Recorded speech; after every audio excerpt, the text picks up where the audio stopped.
So Allison Hubenig, she is a student in the MEET program, and she has an exciting title for her next presentation, which is called Biodiversity, Technology, and Goose. So over to you, Allison. Let's take it Thank away. you so much. Hi, everybody. My name is Allison Hubenig. I'm a current MET student in my last semester in the program. And today I'm here to share with you a project that I did a couple of years ago, actually, but adding on a new twist with a new piece of technology to hopefully enhance it and make it even more interactive. So before I begin, I'll just thank the organizers of the Tech Expo and the LDDI team for putting this conference on and giving me this opportunity.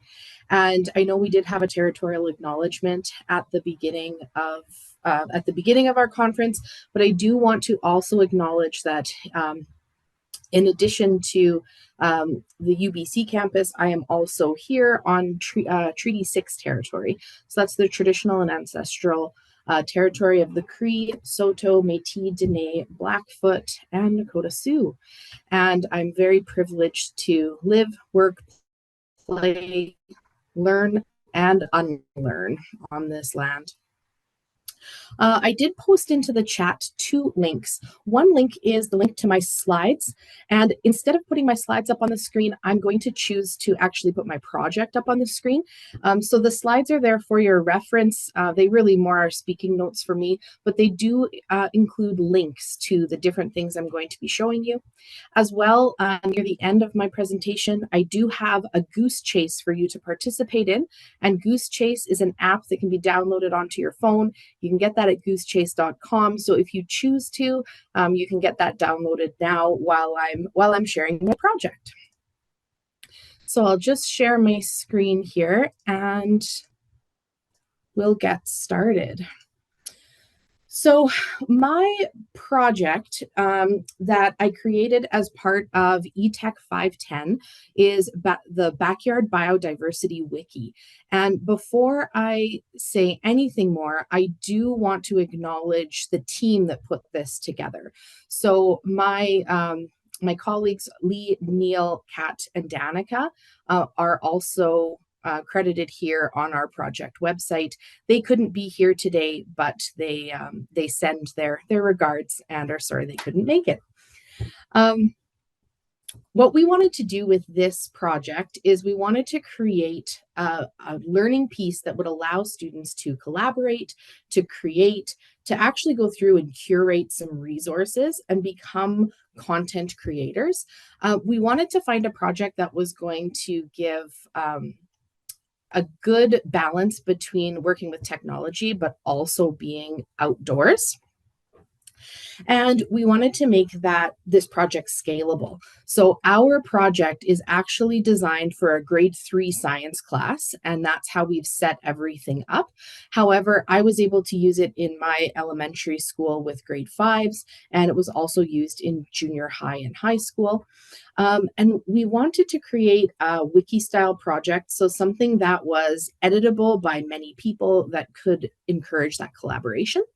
And then finally, we use a photo journal as our main assessment piece to allow students to bring in images and text and hopefully audio and video to demonstrate their learning.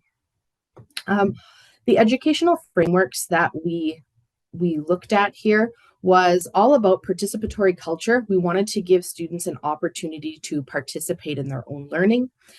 We really looked at this from a constructionism lens and understanding that with constructionism, students are building their own learning experiences and building that learning for themselves. We definitely looked at an iterative design process that talked about creating feedback loops so that students wouldn't have to create a product and then be finished and move on to the next thing. We wanted them to continue to go back and revisit their work. And then we also looked at some of the factors that impacted blended learning, because we completed this project in 2021. So we were, as classroom teachers, working in a pandemic year. And we wanted to make sure that the product that we created could be used by classrooms that were in person, by classrooms that were meeting virtually, as well as by all the other different combinations in between of hybrid models and things like that, groups that were meeting synchronously or asynchronously.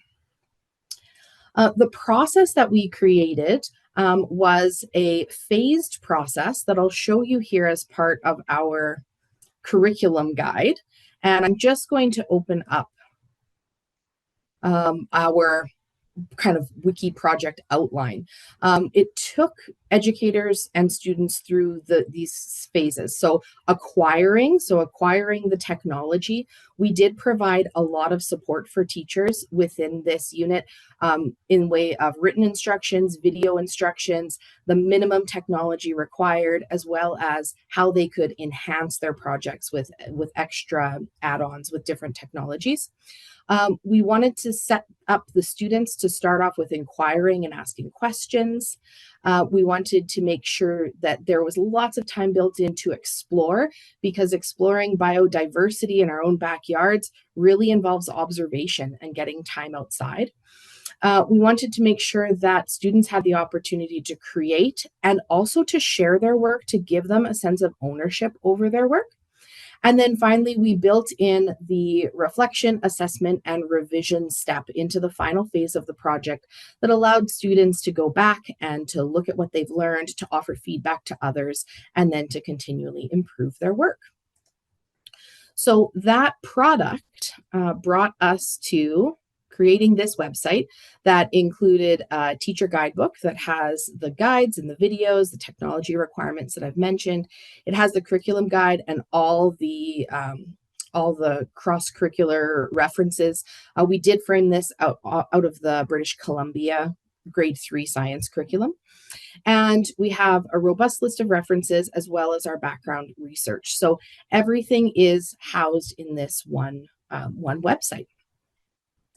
And I wanted to talk a little bit about this project in practice for me. So I'm just switching over. I certainly hope you can see my website that says Wetland Wiki. And if you can't, please interrupt me. But this was my project. So the project that I took with my grade 5s. So at the time of doing this project, I was teaching a grade 5-6 split class. I had 9 grade 5s and I think 11 grade 6s. And I had a really lovely group of students who were really, really excited about trying new things. So what we did is we first took the label student out of the room. And when we were working on this project, they were wetland biologists or wetland ecologists. On our website, we had a space for each of them to claim their spot, and they used digital avatars. I have taken out the identifying information for the purposes of sharing this widely. And they got to write a little profile for themselves. And this part they really loved because they could create their own avatar, and it gave them this place of ownership. I split up my students into pairs and teams, and they had to research and learn about different types of wetlands. So I did have a pair of students who would get together, and they had to come up with definitions, share some resources, include videos, which we see some are no longer available, include information about the animals that live there, about how oxygen is used, and so on and so forth. Once they were finished that, they did the same activity with a new group of people, and they looked at plants that were in wetlands. And again, allowing for the research portion of it, but bringing in pictures and information and becoming owners of this wiki space that everybody has collaborative access to. And then when it came to animals in a wetland, this is where scaffolding takes place. The students worked independently. So once they had honed some of their research skills, they were given a type of animal, and then they again had to do some research and include some video, pictures, and text information. And then we also did some work with food chains and life cycles that students worked on their own. In these examples, what we did is students had to find videos, but they also had to create an image and actually build something and go on from there. And then I'll just jump to our photo journal project. This was the culmination of the wetland wiki unit. And within this particular activity, students had to find images and do a write-up about their reflections of what they had learned. So what I really loved about this project, the strengths of the project, is it was very authentic. It gave students a relevant reason to be outside. It gave them a reason to be observing and, acting like scientists. It gave them a sense of ownership because it was their website. And it was iterative in nature, so students would be able to work on it on their own. They would be able to look at each other's work, give each other feedback, help each other out. The challenges of this project, time is always a resource in a classroom that I find is difficult to have enough of. So there was, some field trips that got canceled due to pandemic related things or weather. So we didn't get out as much as we wanted to.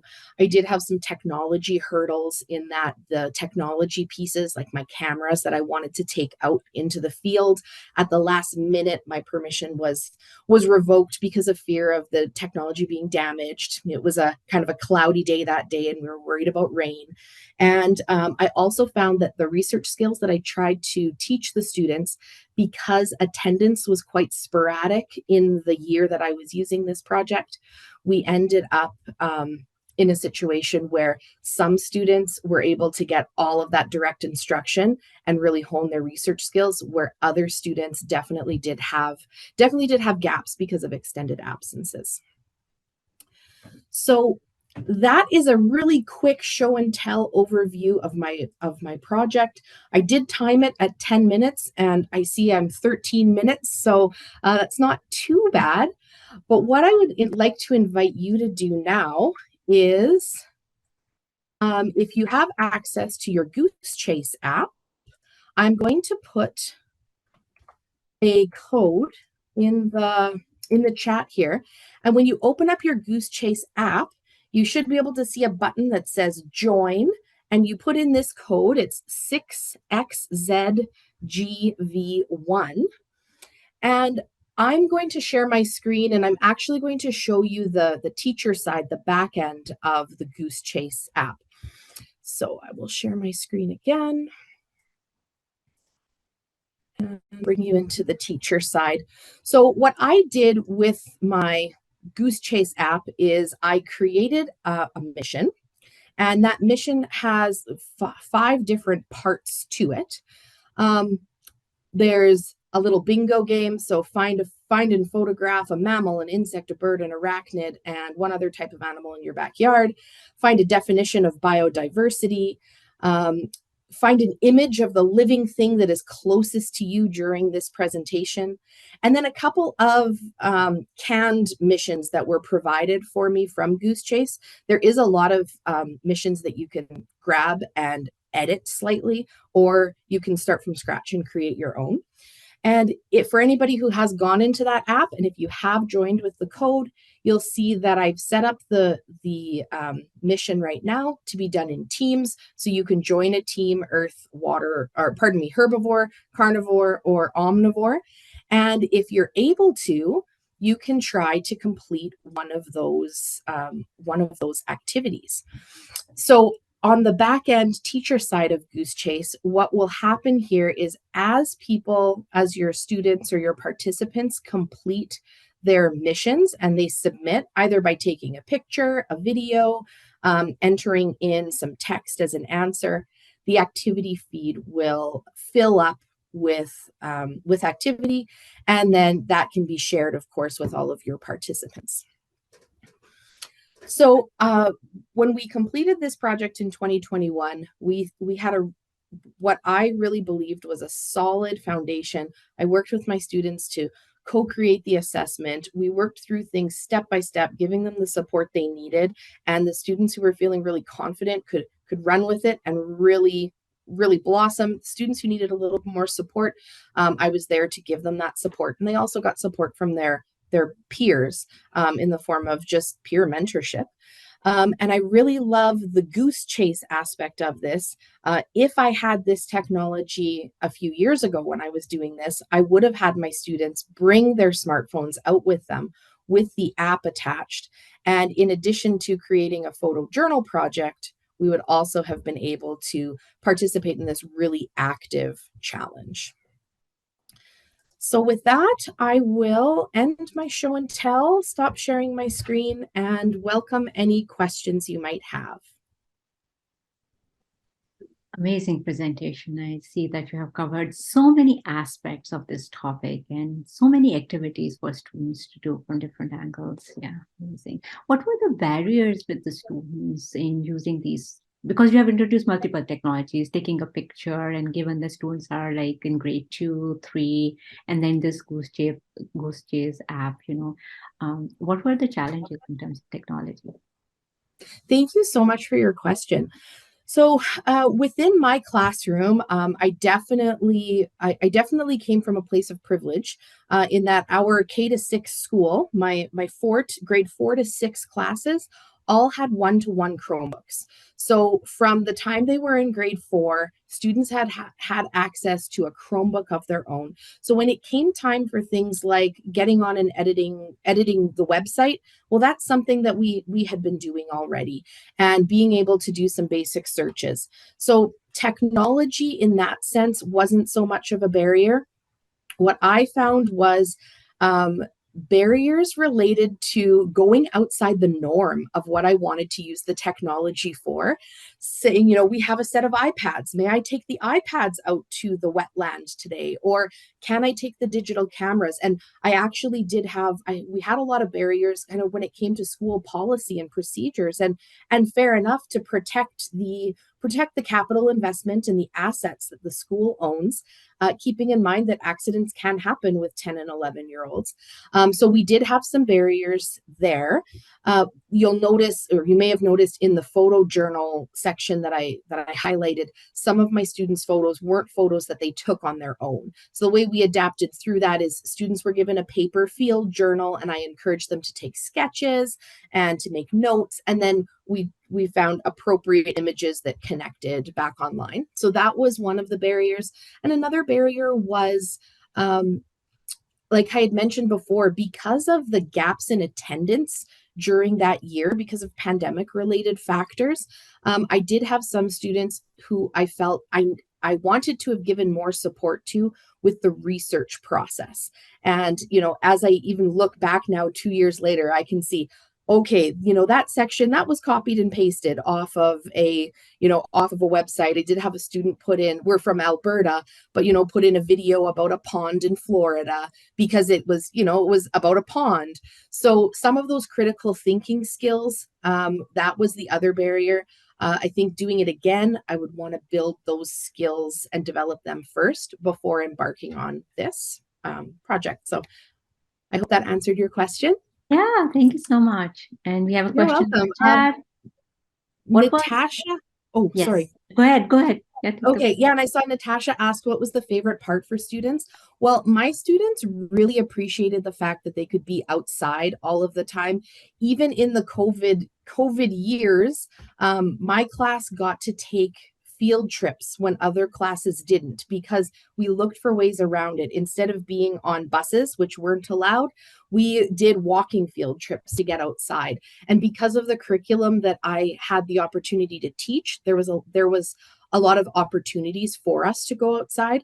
So I would run in my grade 5 and then later grade 6 classrooms seasonal field trips. So we'd go out in September, December, March or April and June. So we could visit the same places at the different seasons. And then they got all of that extra outdoor time. And then also being able to create their avatars and calling themselves wetland ecologists it gave them a sense of ownership that I didn't know could happen. Like when it was time for science class, they sat a little taller and they walked a little prouder because they felt like they were part of something bigger than just within the four walls of our classrooms. Great. I never thought one could be an ecologist. So yeah, a great profession to have. Yes, definitely. We have another question from Mariam in the chat. Oh, thank you. The peer feedback aspect. Yeah. So the peer feedback aspect of the project within my Google site, I'll share my screen one more time and I'll talk a little bit to that. So within some of the sections, I gave instructions right here on the Google site. So I told the students what to do on the page, explain what your type of plant is, find pictures, include facts, and then include references. I like to quantify things for grade fives. They like that. And then as they were adding their information, there's also sections at the bottom. Oh, goodness. I should have noted where it was. There were some sections where I would include a little text box here saying, please give feedback to your peers. So what are 2 stars and a wish? What are some things you liked about this? What are some things that you suggest could be improved upon? And I'm frantically trying to find a piece. But instead of frantically scrolling, I will just explain. So I built in sections within the website that allowed for students to type in. I did put in a few requirements that if you were going to leave a comment, you had to leave your name or initials. That allowed me to do the assessment piece of, are all of my students participating in the peer feedback? But then it also allowed for clarification and it gave a sense of accountability too. Sometimes if, grade fives and sixes are asked to leave feedback anonymously, if something doesn't come across, if it's not communicated well, or it could cause hurt feelings, or it's not clear. So we wanted to have that ownership piece attached. Yeah, thank you. I also joined the Goose Chase and I find it very entertaining because, like, if I am a grade 5 student, it's like, now take a photo of you doing a selfie and now go capture an image of a mammal, an insect. I just think it's a great way of engaging students because it's like including play in education and just makes it interesting. Thanks for the presentation. Thank you so much. And I do want to shout out to Dr. Carrie Ewert because I learned of Goose Chase through a class that I took with her this summer, the Summer Institute. And it was incredibly engaging for myself and my group as adults. We were wandering around the UBC campus, snapping pictures and just having a really good time. I see a question from Dr. Ewert in the chat as well that I'll read out.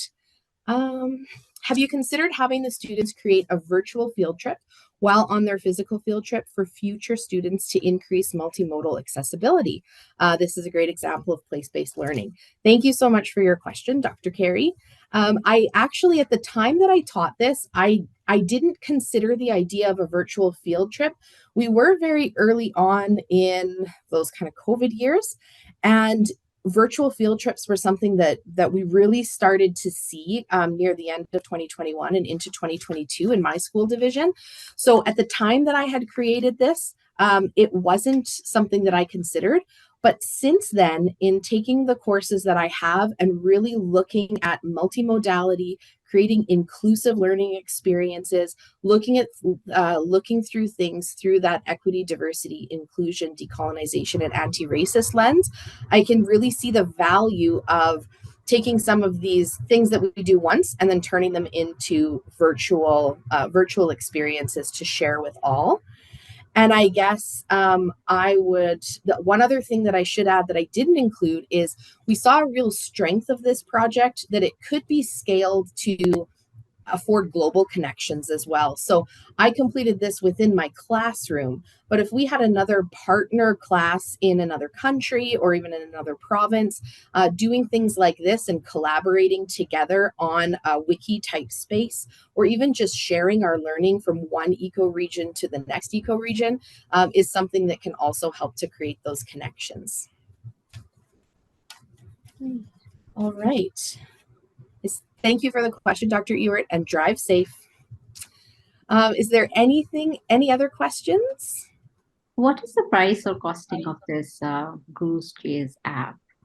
Well, I use the free version. So with the free version, there are some limitations. You can only have five to go, and I could only create a maximum of 3 teams. I haven't looked into the pricing, but one thing I will say, this is kind of an aside, but through my Met journey, when I started off, I was, in a position where I was really grateful to have the opportunity to do a program, but I wanted to minimize my costs as much as possible. So throughout my entire Met journey, everything that I have created has been on either open education resources or free versions. And I'm really pleased to be looking now at the things that I've done over the last few years and to see that I have been able to do that without having to empty my pocketbook too. So Great. yeah, so sorry I can't speak to the price. Lindsay No, has a question. I would love to hear what kind of assessments you co-created with your class. So Lindsay, we created what I did call a rubric, but I've now learned is a check brick that just came up with different criteria. So we talked about what our website should be. And because I taught a grade 5-6 split class, we had another grade 5 class in the school. So my challenge to them always was, what does this product have to look like so we can share it with the other grade 5 teacher and she can use it to teach her class?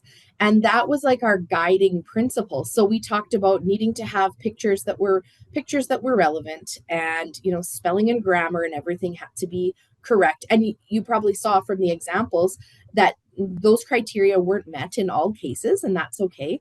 And we talked about how the other piece of like, how would we do this as a job? So if we're not a student and we're now these content creators, what are our behaviors and our competencies going to be like? So the students also talked about like responsibility and making sure that they were using their class time wisely and encouraging other people.